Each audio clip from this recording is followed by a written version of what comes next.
Assalamualaikum warahmatullahi wabarakatuh. Ketemu lagi dengan saya. Halo, saya lagi di Madrid nih, lagi di airport. Saya sempatkan untuk membahas perkuliahan sesi kedua mengenai, kita buka dulu ya subnya, requirement engineering. Di sini akan dibahas mengenai requirement, analysis and definition, kemudian skenario and business process. Mudah-mudahan suara saya kedengeran ya, karena kanan kiri ada yang bersuara juga. Oke. Baiklah. Nah, buku yang digunakan untuk pertemuan kedua ini adalah Jalote, chapter 3. Oke. Satu lagi Somerville ada di chapter 4 kalau nggak salah. Oke, dia ada di chapter 4.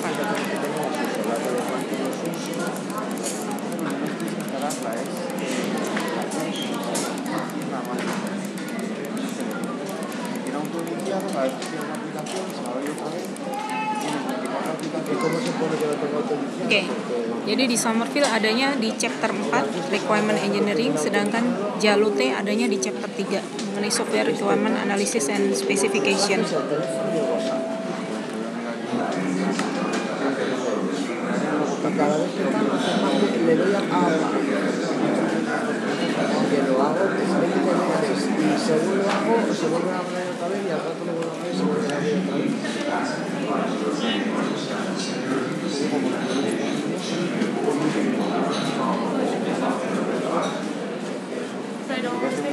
Oke, apa sih requirement itu? IEEE mendefinisikan requirement sebagai kondisi atau capability yang dibutuhkan oleh user untuk menyelesaikan suatu problem dan menyelesaikan atau mencapai suatu objektif atau tujuan. Tujuan di sini adalah untuk memuaskan customer ya atau klien berdasarkan kontrak, standar, spesifikasi atau dokumen-dokumen lainnya. Oke, di sini ada. Jadi software requirement harus dipastikan sesuai dengan permintaan. Permintaan dalam hal ini ada permintaan klien.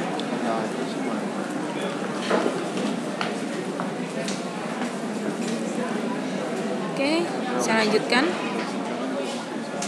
Nah, apa yang akan sering disebut dalam pertemuan ini adalah SRS atau Software Requirement Specification. Ya, Software Requirement Specification. Ini mendeskripsikan apa saja yang harus disediakan oleh software tanpa harus mendeskripsikan bagaimana software tersebut ya. Jadi di dalam SRS itu nanti sudah ada semua lengkap mengenai the role atau tugas. Jadi dalam chapter ini akan kita bahas mengenai SRS ya. Oke. Apa sih SRS itu? SRS itu sebenarnya dasar perjanjian secara legal kontrak antara klien atau customer dan antara developer atau supplier. Jadi dasar perjanjiannya adalah SRS kalian. Jadi kalau SRS ditulis misalnya harus bisa memenuhi 4 fitur misalnya, fitur-fitur yang sudah dijelaskan dan disepakati bersama, maka aplikasi kalian juga harus dapat memenuhi fitur-fitur tersebut.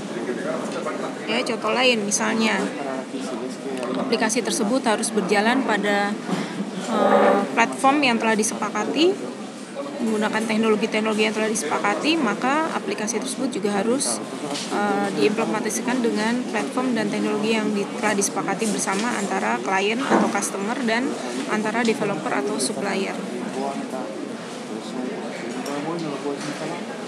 Nah, SRS juga menyediakan referensi untuk memvalidasi suatu produk. Jadi suatu produk dikatakan sukses atau tidak sukses jika telah memenuhi software requirement specification. Oke, dasarnya adalah itu.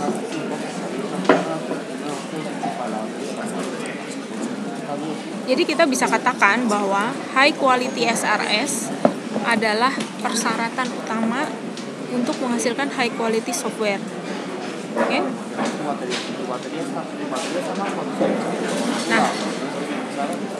Nah, high quality SRS juga akan mengurangi biaya development suatu software. Kenapa? Karena segala sesuatu sudah dijelaskan di awal dan telah disepakati bersama, sehingga tidak ada kemungkinan bahwa, maksudnya kalau ada perubahan-perubahan itu kecil karena harus disepakati bersama lagi. Oke, jadi bukan cuman asal bikin-bikin aja.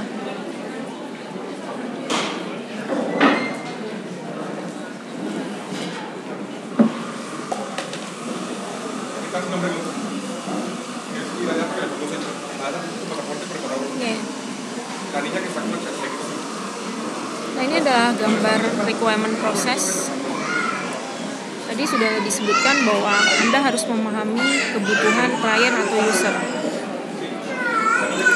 Anda harus memahami kebutuhan klien atau user, kemudian melakukan analisis masalah, melakukan analisis masalah, kemudian membuat deskripsi suatu produk, dan ini bisa berulang iterasi sifatnya. Oke, sampai produk deskripsinya disepakati antara kedua belah pihak.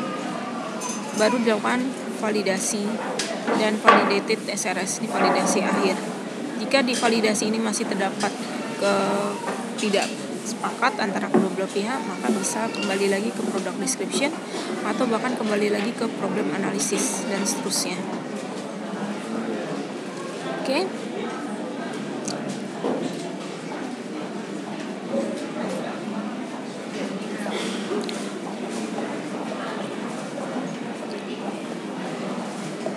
Nah, suatu SRS harus memiliki karakteristik sebagai berikut. Dia harus benar, korek.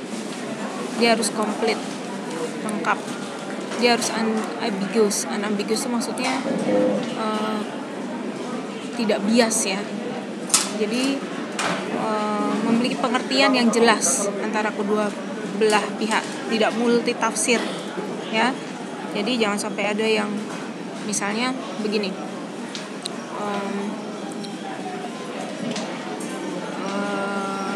Dapat digunakan dalam semua browser.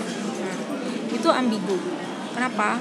Browser ada banyak sekali, sehingga nanti kalau ada satu yang tidak berjalan di suatu browser, maka Anda dapat digugat sebagai seorang developer. Jadi sebaiknya harus dijelaskan secara eksplisit browser-browsernya itu apa aja. Dan yang terakhir harus verifiable. Verifiable itu harusnya dapat di-verified ya berdasarkan hasil testing tersebut produk, kemudian di-verify atau dicek cross dengan SRS yang telah dibuat di awal. Kemudian harus konsisten ya, jangan sampai misalnya persyaratan di pasal berapa itu mengatakan hal yang bertentangan dengan persyaratan di pasal yang lain. Kemudian rank for importance and stability, jadi ada prioritas mana-mana yang paling penting. Biasanya yang paling penting adalah fungsinya ya, atau fitur-fiturnya. Baru nanti menyusul kebutuhan-kebutuhan non-fungsional.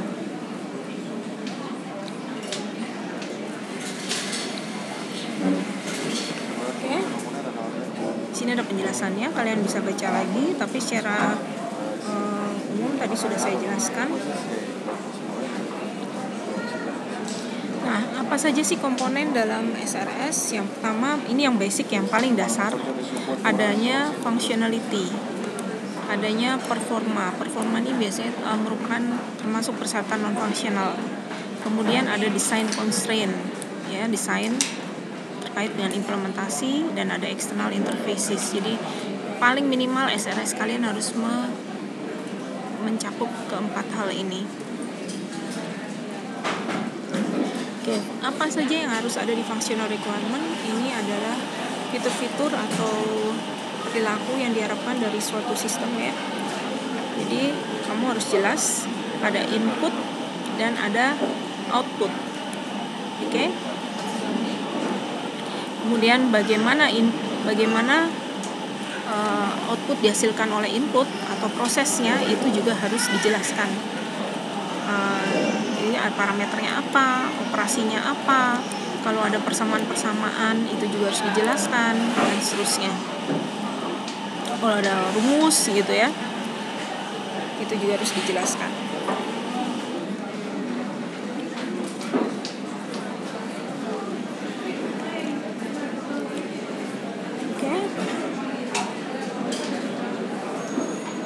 Nah, SRS juga harus mengidentifikasi dan menspesifikasikan constraint yang jelas ya. Misalnya ada standard compliance.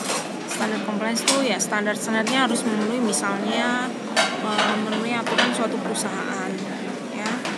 Memenuhi aturan ISO misalnya, itu standard compliance. Memenuhi aturan DICTI misalnya kalau ada aturan dari DICTI dan seterusnya. Kemudian ada hardware limitation, ini harus dijelaskan.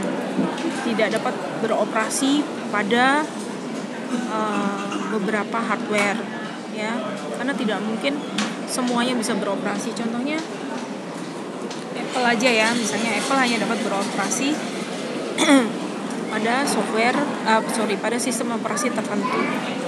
Kemudian harus dijelaskan mengenai reliability and fault tolerance.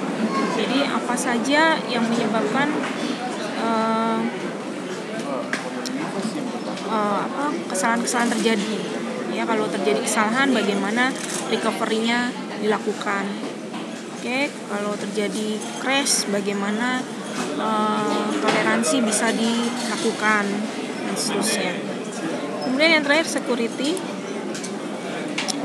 tentu saja sangat penting, meliputi misalnya restriksi dari pengguna ya, siapa saja yang boleh pakai, siapa saja yang tidak boleh pakai.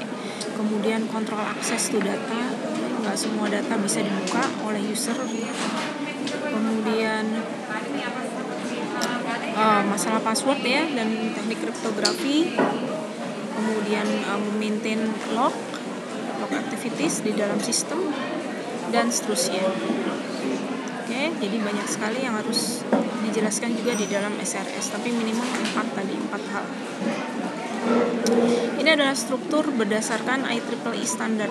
IEEE standar ada introduction, dari purpose atau tujuan, scope ruang lingkup, definisi, akronim, abbreviation nih singkatan-singkatan atau istilah-istilah. Kemudian references itu daftar pustaka, dan overview itu rangkuman atau ringkasan singkat dari produk. Kemudian di bab 2 ada overall description, ini produk perspektif isinya. Kemudian produk function, user characteristic, general constraint, assumption, and dependencies. Jadi poin kedua ini lebih banyak mengenai produknya itu sendiri ya.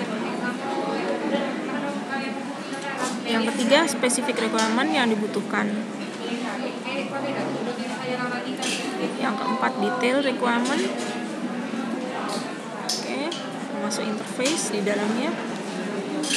Kemudian ada functional requirement. Yang ketiga, performance requirement. Yang keempat, design constraints. Kelima, attribute. Keenam, other requirements. Oke, jadi yang paling penting adalah sampai poin ini nih, poin 3. Dalam tugas harus meliputi poin 1, 2, dan 3. Oke, sampai sini saya tutup dulu sesi pembahasan mengenai requirement engineering dari buku Jalute. Sekian, wassalamualaikum warahmatullahi wabarakatuh.